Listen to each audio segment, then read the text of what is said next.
This is Arts Alive. I'm Lynda Philippi. My guest is Dave King, and Dave is a local writer who's here to talk about his work and his life and everything else. So welcome. Thank you. Thank you very much. I'm It's glad good you to could be here. here. Yeah, I'm glad you could be here Thanks. today. This is fun. So, Dave, let's talk about this. Now, you live here in town, and you're involved with a couple of different writers groups, one that's here and one that's in Portland. So, yeah, you want to talk about that a little?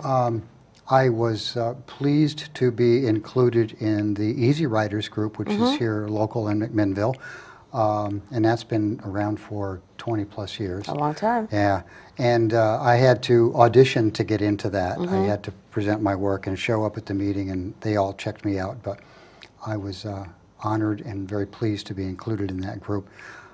It's been a huge help to me to improve my writing, which is where I'm at right now. I've got some stuff that has been self-published, but I'm really on a quest to improve my craft and get better and better at it as I go along. And the Easy Writers has been really, really helpful in doing that. And the other group is the Woodshop Writers in Portland.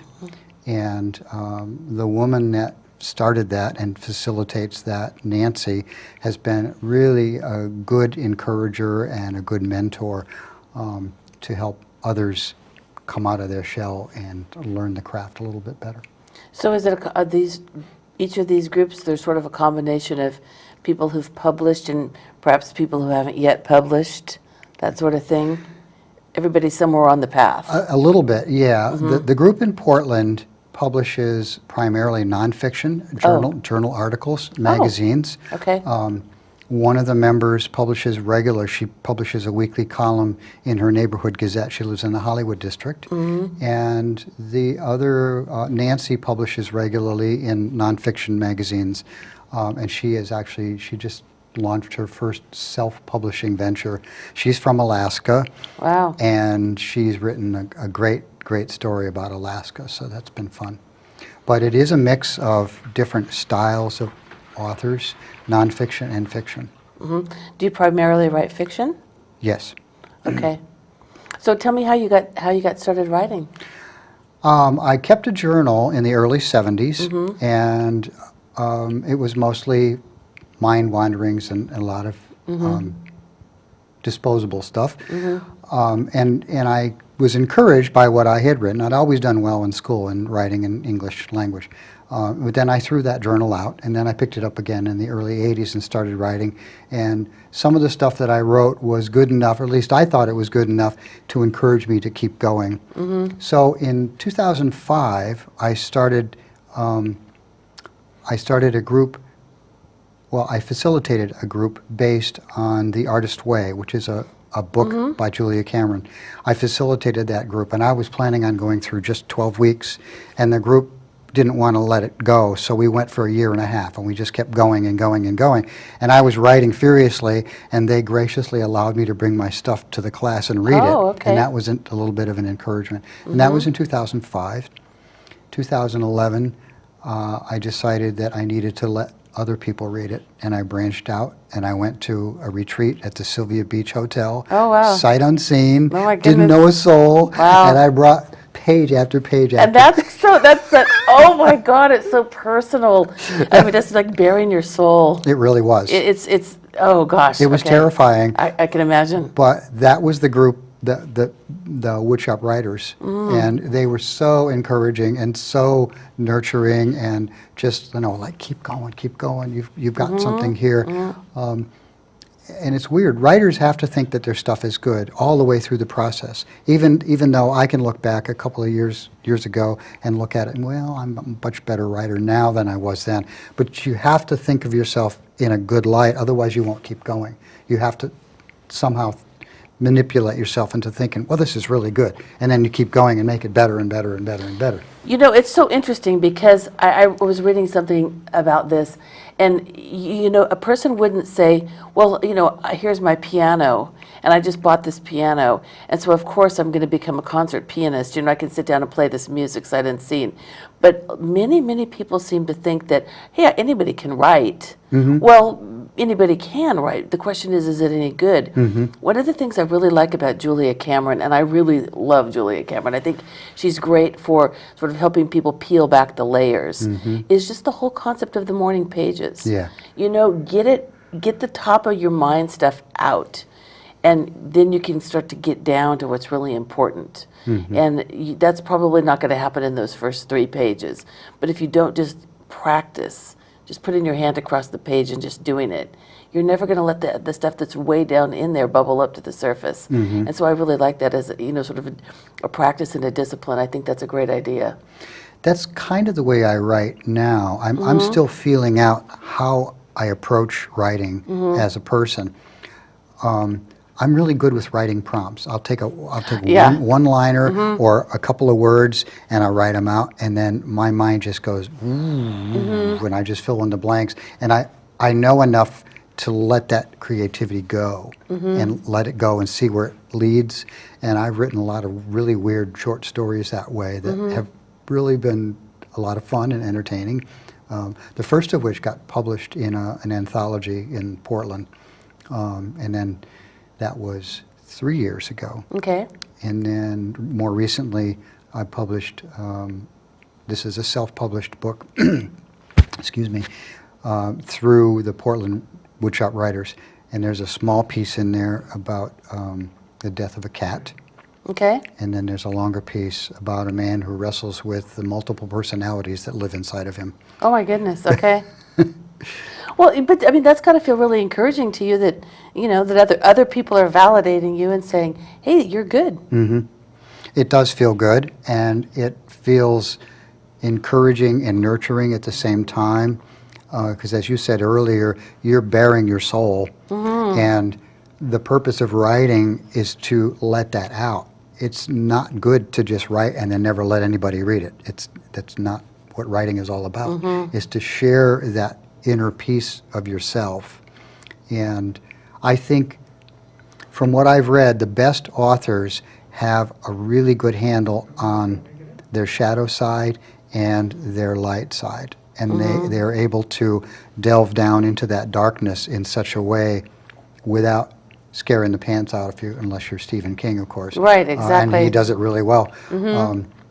But I think an author has that capability, and good authors have that capability to go there and express that and use all those tools. I mean, and it's true too that, what did I read? This was a great line, and when you started talking, I thought about this, that something about writing is the art of telling lies to reveal the truth about the human condition. It's a fiction, okay? It's a fiction. This did not really happen to you or somebody that you know. But yet somehow, by creating this work, you allow other people to access elements of themselves, which is what people relate to when they read a story. How would this feel if it were me? Or, oh yeah, I knew somebody just like that. I mean, it's amazing how that happens. I forget who said it, but somebody along the line said it enough to stick in my memory. A novel is just like life, except without the boring parts. Yeah, right. You've heard that too. Exactly. Yeah. But it's true. I mean, and everybody has in their life. I mean, I'm sure that your own life would make a fascinating story. But this is one of the things I love about meeting people, because everybody does have such an interesting story. They're like, you could say, oh, nothing ever happens to me. Well, that's not true, because a lot happens every day. Yeah, to everybody. Yeah, everybody does have a story. Yeah. And you mentioned earlier about everybody can write, and I thought that too. And thank God that every writer that is planning to be a writer thinks that. Otherwise, they'd never get started. Well, of course. If you knew how hard it was going to be to really do it and do it well, you'd never get started. Exactly. Never get off the ground.